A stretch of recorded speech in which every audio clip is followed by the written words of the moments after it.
আমাকে নিয়ে বাজে বাজে ভিডিও মেক করতেছেন। আসলে আমি কি কিছু আসলেই বলেছিলাম? তাহলে যদি ভুল করে থাকে আপনারা প্লিজ আমাকে মাফ করবেন। তো আপনারা প্লিজ আমাকে ক্ষমার দৃষ্টিতে দেখবেন, কারণ আমি অনেক যথেষ্ট ছোট মানুষ।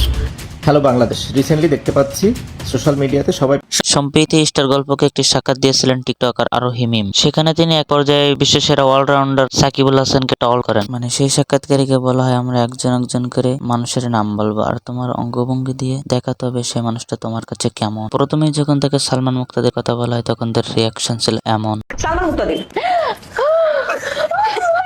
দেখলেই ভালো লাগে, মন চাই গিয়ে একটা চুম্মা দিয়ে দিই। আর যখন সাকিবুল হাসানের কথা বলা হয় তখন তার রিয়াকশন ছিল এইরকম। সাকিব আল হাসান।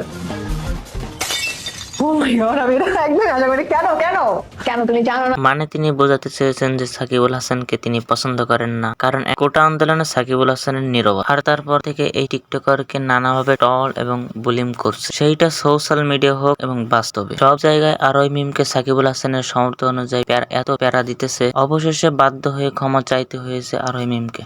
গতকাল তিনি টিকটকে একটি ভিডিও আপলোড করে বলেন, আমাকে নিয়ে বাজে বাজে ভিডিও মেক করতেছেন। আসলে আমি কি কিছু আসলেই বলেছিলাম? তাহলে যদি ভুল করে থাকে আপনারা প্লিজ আমাকে মাফ করবেন।